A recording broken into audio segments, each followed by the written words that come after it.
The first time, Laura noticed something strange about her phone. She brushed it off as nothing more than a glitch. She had left it charging on her nightstand overnight, powered completely off to save the battery. But when she turned it back on the next morning, a voicemail notification was waiting for her. The timestamp showed it had been left just a few hours earlier, sometime around 3:17 a.m. That didn't make sense. Her phone had been off. At first, she assumed it was one of those delayed messages that got stuck in the system, finally slipping through when her phone reconnected to the network. She opened the message with little thought, pressing play as she got ready for her day. What she heard made her stop cold. Was her own voice. The recording was muffled, almost as though the microphone had been covered. But there was no mistaking it. The rhythm, the slight rasp on certain words, the way she breathed between sentences, the voice was hers. She was whispering. At first, the words were indistinct, swallowed by static. But as the message continued, it grew clearer. She was whispering fragments of sentences, things like, "He's here now, can't move, please," followed by silence. Then a sharp inhale, like someone sucking in air after holding their breath too long. Laura froze, staring at the phone in her hand. And she lived alone. No one else should have had access to her phone, let alone been able to record something on it while it was turned off. For the rest of the day, she tried to explain it away. Maybe it was a prank. Maybe someone had hacked her phone. Maybe, though unlikely, she had somehow left the device on, half asleep, and recorded herself. That explanation didn't sit right with her, but it was the one that allowed her to move on with her day. She deleted the message, but the next night, it happened again. The phone was off, sitting by her bed. When she powered it on in the morning, another voicemail was waiting. This one was shorter. It's just a few seconds of breathing, the kind that sounded strained, uneven. And then, just before the line went dead, her own voice whispering, "Don't look at it." The words struck her like a knife to the chest. She didn't even know what she was warning herself about, but the fear was real, like her body understood something her mind could not. Over the next week, the messages kept coming. Always in the early morning hours. Always when her phone was completely off. And always in her own voice. Some were long and frantic, filled with panicked breaths and the sound of footsteps, as though she was running from something. Others were short and chilling. A single phrase, a broken warning, is coming closer. Don't go downstairs. They already know your name. By the fourth night, Laura stopped sleeping. She would sit up in bed, staring at her powered-off phone, watching the minutes crawl toward 3 a.m., heart hammering in her chest, as if expecting to hear her own voice in the room with her. She began recording herself on a separate device, a cheap camcorder she bought online. She would set it up before bed, pointing directly at the nightstand where her phone rested. Something was happening in her sleep. She would have proof. The first night she tried it, the recording captured nothing but stillness. She slept fitfully, but when she checked the camcorder in the morning, the footage showed her lying in bed the whole time. No movements, no intruders. And yet, when she powered on her phone, another voicemail was waiting. This one was different. Her own voice spoke clearly this time, steady and calm. "You'll see me soon," it said, and then silence. Laura dropped the phone, her stomach twisting. She replayed it over and over again, hoping the words would change. They never did. She went to the phone company the next day, demanding answers. The employee on duty scrolled through her call records, frowning. Every voicemail had come from her own number, from her own device. "Are you sure you didn't call yourself?" the employee asked, clearly unconvinced. Laura left the store shaking, clutching her phone like it was cursed. She wanted to throw it away, smash it to pieces, but some part of her felt that destroying it wouldn't stop the messages, that whatever was speaking to her would simply find another way through. That night, she left the phone in the kitchen and tried to sleep in her bedroom. At 3 a.m., she was awake, staring at the ceiling, waiting. She thought she heard a faint vibration from the other room, the muffled sound of the phone buzzing against the countertop. In the morning, she checked another voicemail. Hands trembling, she pressed play. Her voice came through, whispering frantically, "Get out, it's in the house." Laura's chest tightened, her eyes darting around the room. The recording continued. Footsteps, heavy and deliberate, echoing against what sounded like the hardwood floor of her own hallway. And then, her voice, again, closer, more desperate. "It's right outside the door." The message ended. Laura stood frozen in her kitchen, staring at the phone. Her apartment was silent. Sunlight streamed through the blinds, warm and ordinary, as though nothing could possibly be wrong. But she couldn't shake the feeling that the warning wasn't for last night, it was for right now. For the first time, she left her apartment without looking back. She drove to a friend's place across town, too shaken to explain why she had shown up so suddenly. When night fell, she refused to return, but the messages didn't stop. The next morning, her phone lit up with another voicemail. Same timestamp, same number, same voice. This time, she wasn't whispering. She was laughing. The first text came just after noon on a Thursday. It wasn't unusual for Sarah to get random spam messages, ads about free cruises, fake delivery notices, the occasional scam pretending to be her bank. She usually deleted them without even opening, but this one was different. The number wasn't saved in her contacts. It wasn't labeled scam, likely, either. Just a plain 10-digit number she didn't recognize. And the message was short. Blue shirt, black coffee. Same spot again, huh? Sarah frowned, looking down at herself. She was wearing a blue shirt, just like the text said, and in front of her on the cafe table sat a steaming cup of black coffee, the same order she always got when she stopped at the little shop on Main Street. Her stomach tightened. She glanced around the cafe, scanning the faces of the other customers. A few people worked on laptops, earbuds in. A couple talked quietly in the corner. A man near the window read a newspaper.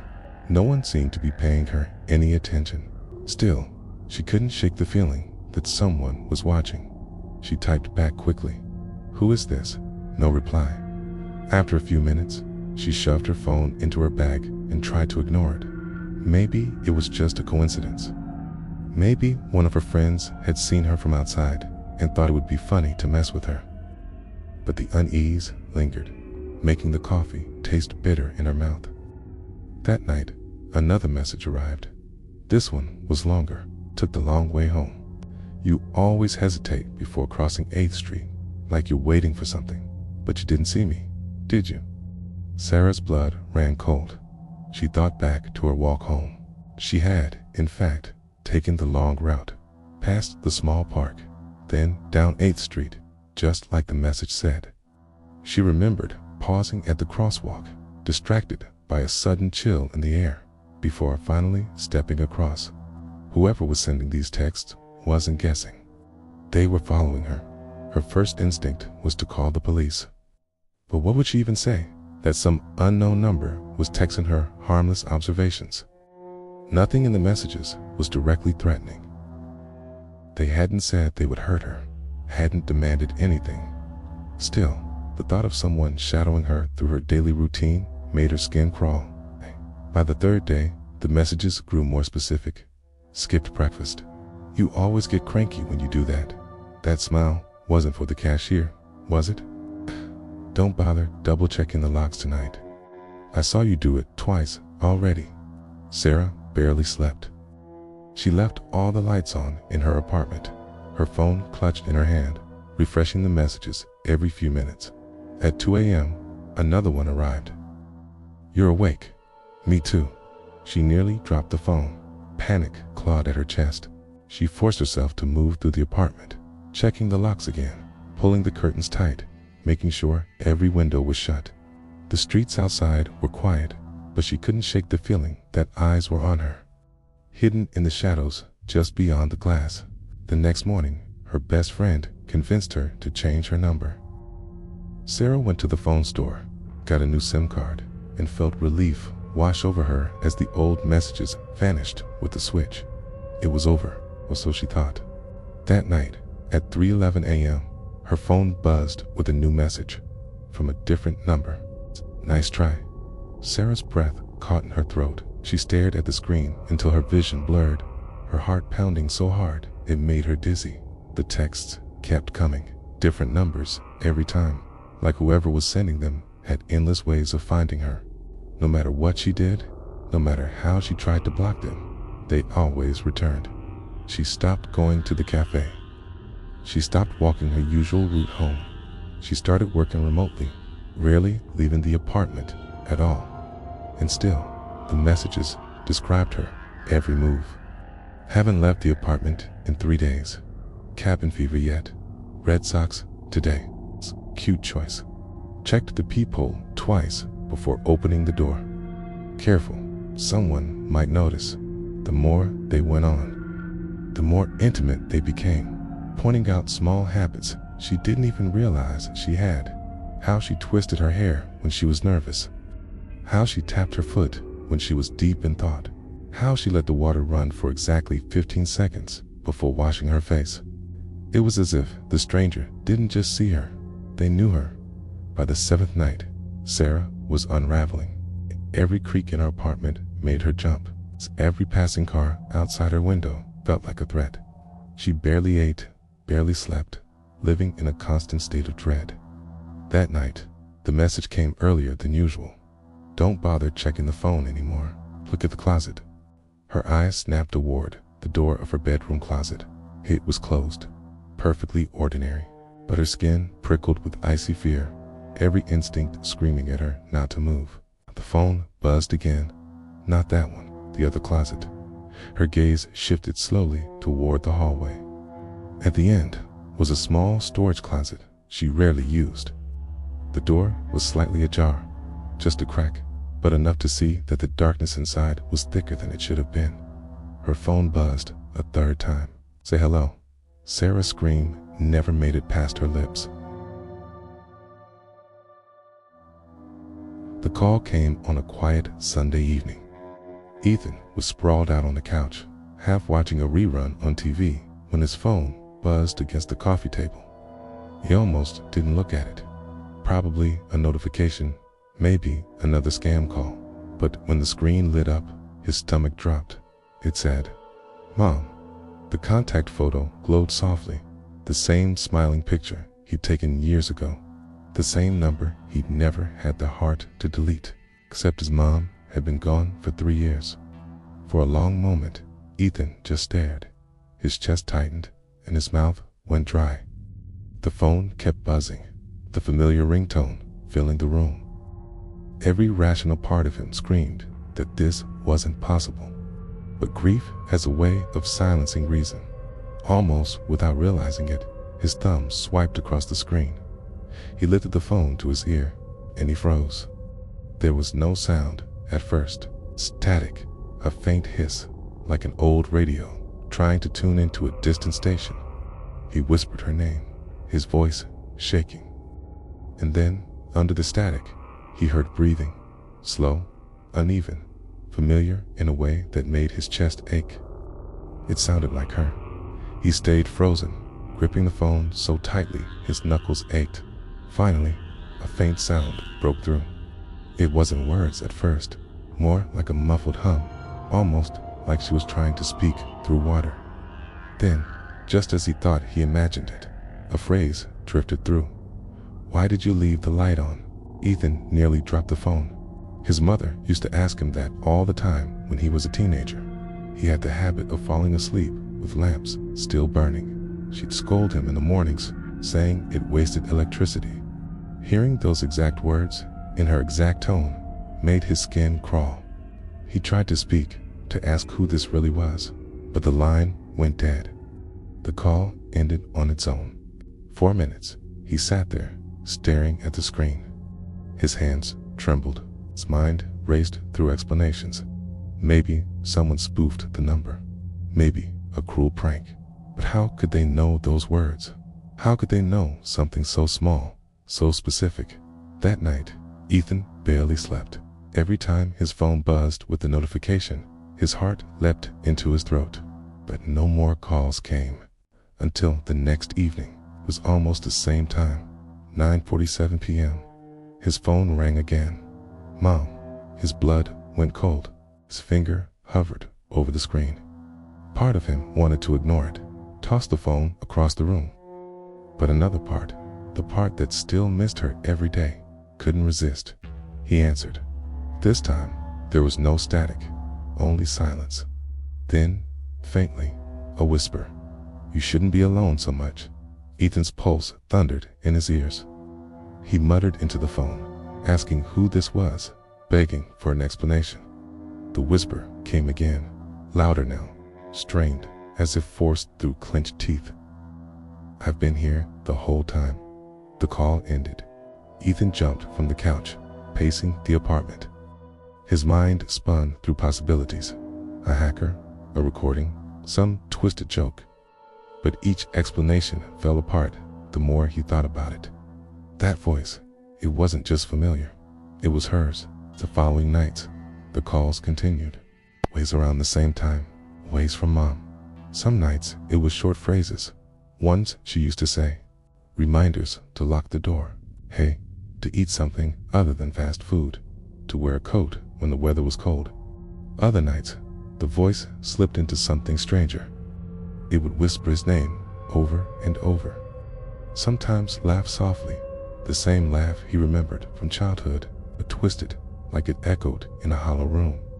By the fifth call, Ethan stopped answering right away. He tried letting it go to voicemail, but that only made things worse. The first voicemail appeared at midnight.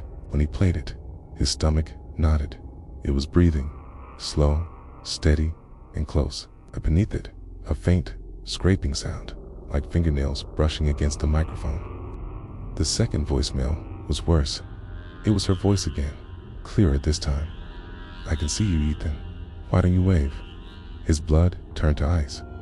He leapt to the window, yanking the curtains shut. His apartment faced the street, but the thought that someone or something was outside, watching, made his skin crawl. 4 days, he lived in constant dread. He barely ate, barely slept. He started unplugging his phone at night, leaving it in the kitchen while he tried to rest in his bedroom. But even then, he swore he heard it ringing faintly from across the apartment. On the 7th night, something changed. The phone rang again. Mom. His hands shook as he picked it up. He didn't want to answer, but something compelled him. Pull he couldn't explain.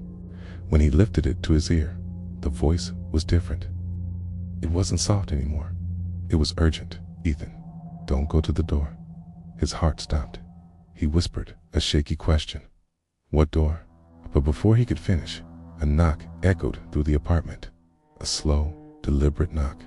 His eyes shot to the front door. The knocking came again, louder. He backed away. The phone pressed against his ear. The voice repeated itself, harsher this time.